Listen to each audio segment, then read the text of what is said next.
La guerre des étoiles a bel et bien commencé à Madrid. Vinicius Junior et Kylian Mbappé, censés former un duo de rêve, sont désormais au cœur d'un bras de fer.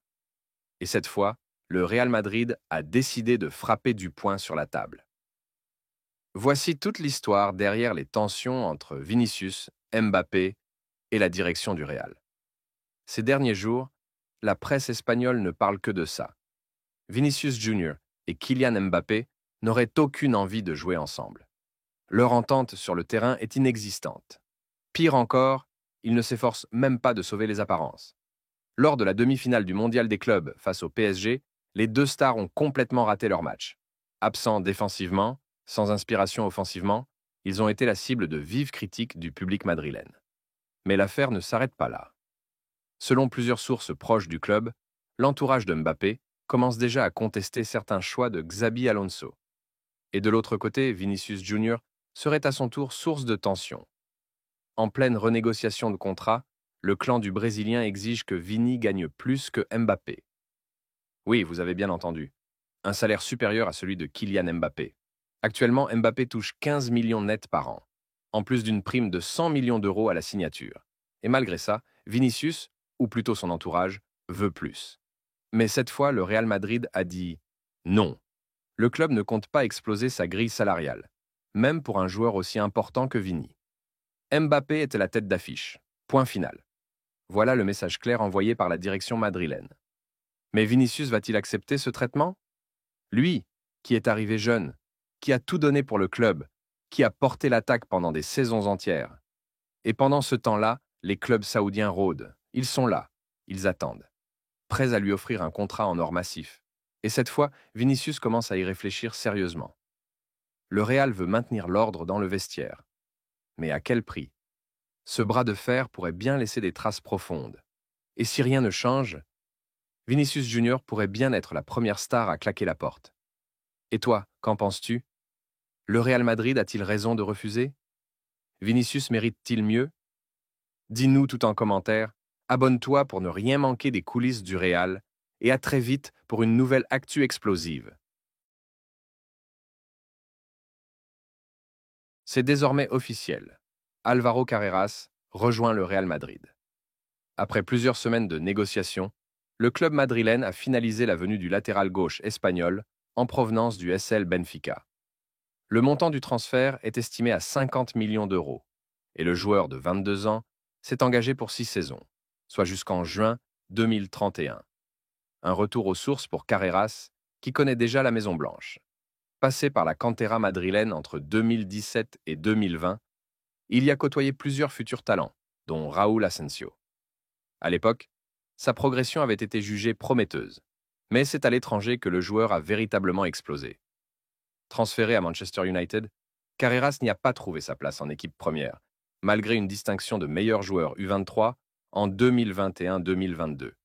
Il gagne alors en maturité à travers des prêts à Preston North End, Championship, et Grenade, Liga, avant de poser ses valises au Benfica, où il connaît une véritable ascension. En remportant la Coupe de la Ligue portugaise, il s'impose comme l'un des meilleurs latéraux du championnat et attire logiquement l'attention de son ancien club formateur. Joueur offensif, vif, polyvalent, Carreras est capable d'évoluer sur tout le flanc gauche, en tant que latéral classique ou piston, dans un système à 3 défenseurs. Il séduit par sa vitesse, son agressivité maîtrisée, sa créativité et sa capacité à casser les lignes. Des qualités qui collent parfaitement à la philosophie de Xabi Alonso, qui l'a validé personnellement. Il sera présenté à la presse ce mardi à 12h30, à Valdebebas, tout comme Dean Huijsen et Trent Alexander-Arnold avant lui. Une apparition très attendue, puisqu'il s'exprimera ensuite devant les médias dans la salle de presse de la Ciudad Real Madrid. L'Espagnol intégrera officiellement le groupe professionnel lors de la reprise prévue au mois d'août. Le Real Madrid et le Benfica ont trouvé un accord pour le transfert d'Álvaro Carreras, qui restera lié à notre club jusqu'au 30 juin 2031. Álvaro Carreras s'est formé à la cantera du Real Madrid entre 2017 et 2020. Il a rejoint Benfica après avoir été élu meilleur joueur U23 de Manchester United. Avec le club portugais, il a remporté la Coupe de la Ligue cette même année, communiqué officiel du Real Madrid. Ce recrutement s'inscrit pleinement dans la politique du Real Madrid, qui mise depuis plusieurs saisons sur la jeunesse et l'avenir. Après les départs de Modric et Lucas Vazquez à l'issue du dernier mondial des clubs, seul Dani Carvajal reste un survivant de l'ère dorée de 2014. Avec l'arrivée de Carreras, mais aussi de jeunes promesses comme Güler, Huijsen, Mastantuono ou Asensio, les merengues poursuivent leur mutation générationnelle, tout en construisant une équipe compétitive pour l'avenir. Le Real Madrid face à un dilemme. Endrick ou Gonzalo, un seul survivra. Le Real Madrid se retrouve à un tournant de son mercato estival. Avec l'arrivée imminente d'Alvaro Carreras, attendue ce lundi ou mardi, l'effectif comptera 25 joueurs, soit le nombre maximum autorisé par la Liga. Si le club souhaite encore renforcer certains secteurs, il devra d'abord dégraisser. Et cela pourrait bien concerner deux jeunes attaquants très prometteurs, Endrick et Gonzalo. En interne, la tendance est claire. Le Real Madrid ne souhaite pas conserver les deux joueurs pour la saison à venir. L'un des deux doit partir. Selon Josep Pedrerol, mais aussi d'autres sources proches du club, la direction pencherait de plus en plus pour un maintien de Gonzalo, au détriment d'Endrick. Un scénario surprenant? Pas tant que ça. Avant la Coupe du Monde U20, tout semblait réglé.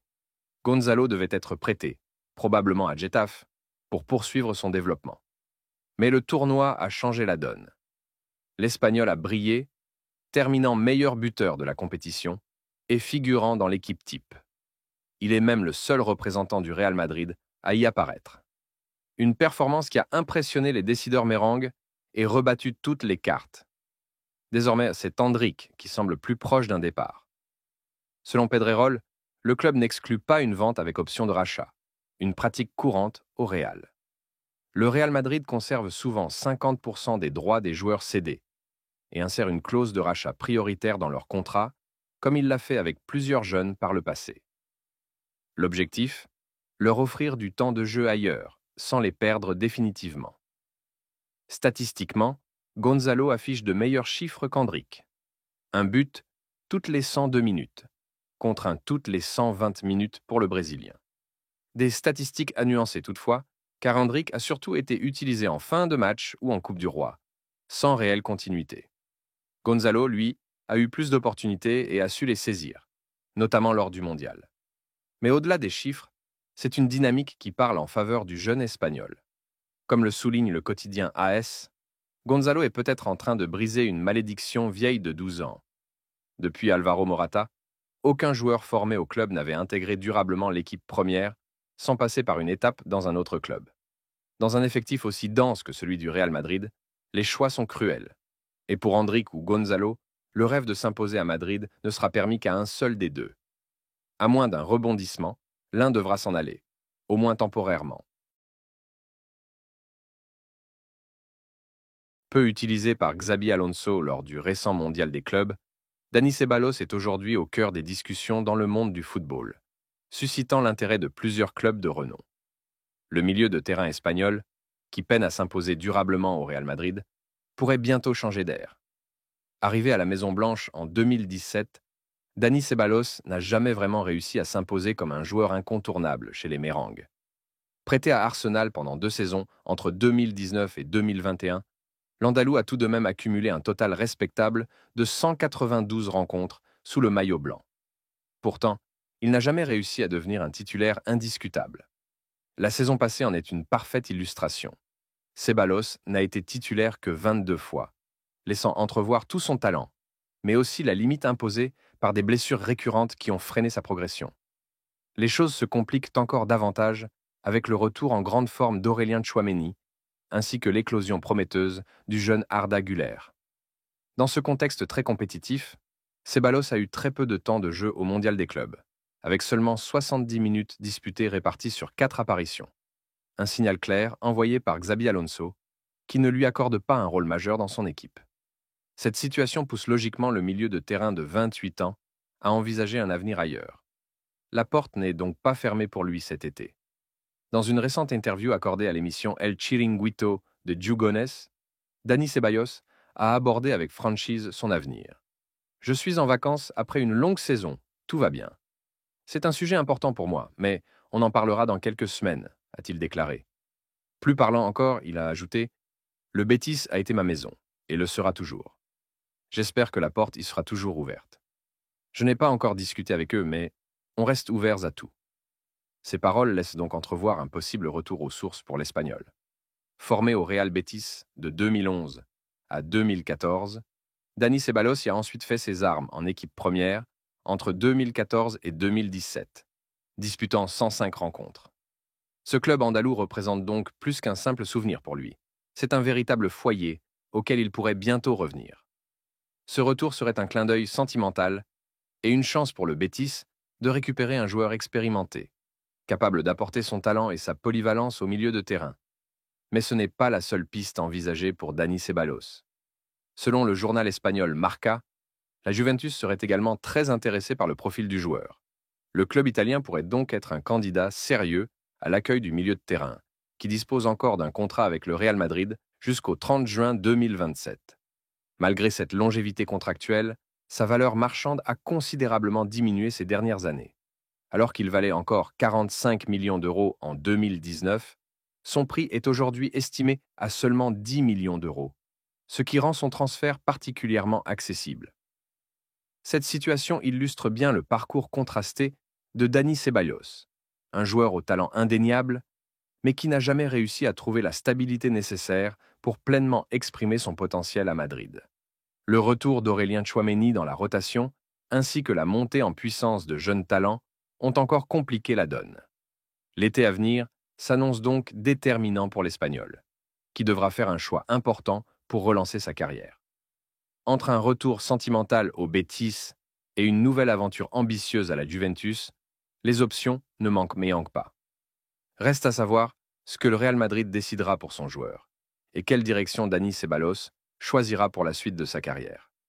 Quoi qu'il en soit, cet été s'annonce comme une étape cruciale pour lui, dans l'espoir de retrouver du temps de jeu, la confiance et surtout le plaisir de jouer au plus haut niveau. Brahim Diaz vers un départ surprise, le Bayern Munich passe à l'action. L'été s'annonce agité pour Brahim Diaz. Alors qu'une prolongation de contrat jusqu'en 2030 avec le Real Madrid avait été évoquée ces derniers mois, le joueur marocain n'a toujours pas trouvé d'accord avec la direction madrilène. Sous contrat jusqu'en juin 2027, le natif de Malaga pourrait bien être l'un des départs inattendus du mercato estival. Selon les informations de Fichages, le Bayern Munich serait particulièrement séduit par le profil du joueur de 25 ans. Le club bavarois, en pleine phase de reconstruction après une saison décevante, chercherait à injecter de la créativité et de la fraîcheur dans son secteur offensif.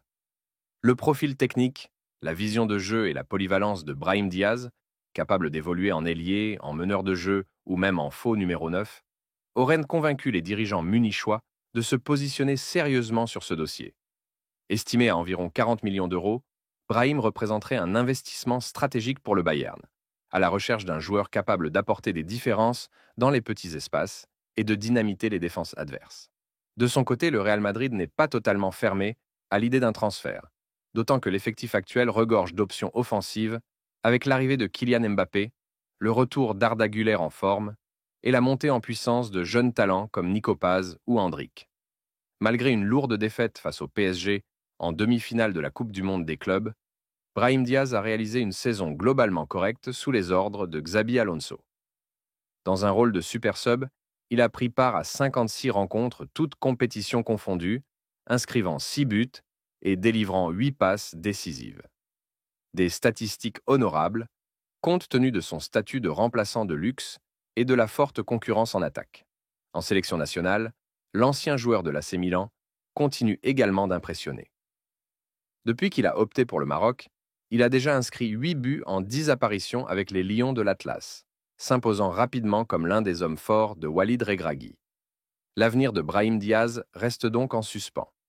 Restera-t-il à Madrid pour tenter de se faire une place dans un effectif ultra compétitif? Ou rejoindra-t-il un géant européen comme le Bayern Munich pour s'imposer comme titulaire indiscutable? Une chose est sûre, le feuilleton Brahim pourrait bien être l'un des dossiers chauds de ce mercato 2025.